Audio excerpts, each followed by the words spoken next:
Before Atlanta became a wrestling capital, before the Omni, television tapings, and championship belts, the city got its very first taste of professional wrestling under flickering gaslights in the 1880s.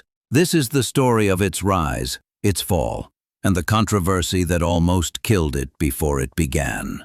Our story begins at De Give's Opera House, Atlanta's jewel of culture, built by Belgian consul Laurent de Give, on March 7, 1883. That stage, usually used for opera and Shakespeare, transformed into a wrestling arena. It was the city's first documented professional wrestling event. The crowd, curious but cautious, watched touring strongmen demonstrate Greco-Roman techniques, throws, lifts, and pinning holds. It drew polite applause, but not enough for promoters to return soon. No circuit, no local promoter, and a city still focused on reconstruction meant wrestling slipped away for 4 long years. By 1887, Atlanta was booming again. 65,000 residents, electric streetcars and rail lines making it a gateway to the South. People filled theaters, dance halls, and social clubs like Concordia Hall, run by the German Jewish Concordia Association. That hall could seat about 700 people and fit roughly 100 more standing, and in December 1887, it became the unexpected home of professional wrestling in Atlanta. On December 12, 1887, wrestling returned. John Muhler, sometimes misspelled Muhler, faced 2 opponents alone in a 2-on-1 handicap match against Dennis O'Leary and Mr. Hercules. He won convincingly, drawing cheers and front-page praise from the Atlanta Constitution. Only days later, Greek George, a traveling strongman with Mediterranean flair, challenged him through the newspaper for a winner-take-all match, offering between $500 and $1,000 to the victor. Muhler, new to town, declined such a large stake, but agreed to $250 aside. At the same time, reports appeared that Muhler had rented a room on South Broad Street to open a gymnasium where he trained 10 men in self-defense and wrestling. That makes him Atlanta's first known wrestling promoter, plus athlete and entrepreneur who recognized the city's potential. Then came the main event. December 27, 1887, Greek George versus John Muhler. They wrestled for 1 hour and 21 minutes, scoring 1 fall each before time expired. The Atlanta Constitution called it one of the most exciting sporting events ever seen in the South. Atlanta was hooked. On January 5, 1888, a full house packed Concordia Hall to see what some called wrestling's triple-style challenge. There would be 3 rounds, catch as catch can, Greco-Roman, and the rare side hold.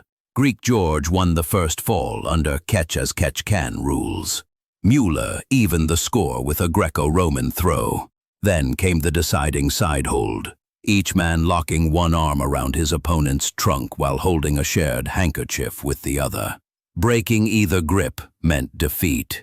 For several minutes they strained while the crowd held its breath. Then Greek George slipped, his arm loosened. John Muhler was declared the winner. The audience erupted, but so did Greek George. He protested immediately, claiming he had never fought under side-hold rules and did not understand them beforehand. He offered another rematch, this time for $500 aside, under standard rules. Muhler accepted, and backers met to arrange terms the next day. The Atlanta Constitution called it the most exciting and disputed wrestling bout ever seen in the South. Excitement was turning to controversy. By early 1888, wrestling in Atlanta was booming, until January 9th. That night changed everything. The Atlanta Constitution headline screamed, "Was the match fair?" About 700 people packed Concordia Hall once again for the next chapter of John Muhler versus Greek George. But what began as sport ended as scandal. Even before the final call, fans grew restless. When referee James Lynch awarded the match to Muhler, the hall exploded in chaos. Shouts of fraud and sell filled the air. Some demanded their money back.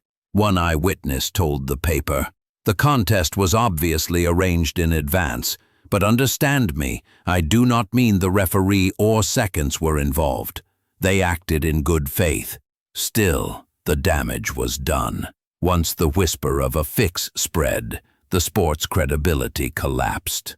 Muhler defended himself to reporters, insisting the bout was fair, and that all money had been handled properly by the stakeholder. But the crowd didn't believe him. The Constitution called the scene openly hostile. One observer said it was a disgrace to honest sport. By morning, the headlines had shifted from athletic praise to accusations of fraud. Attendance plummeted. Skeptics mocked the idea of real competition. Atlanta's brief romance with wrestling was over. 1 week later, Concordia Hall hosted one final match. Duncan C. Ross, a traveling champion, defeated John Muhler 2 falls to 1 in a 3-style contest. It was the end of Atlanta's first wrestling season. Soon after, promoters stopped booking the hall. Newspapers moved on, and wrestling vanished from Atlanta cards until 1904. Ironically, those few weeks in 1887 and 1888 laid the groundwork for everything to come.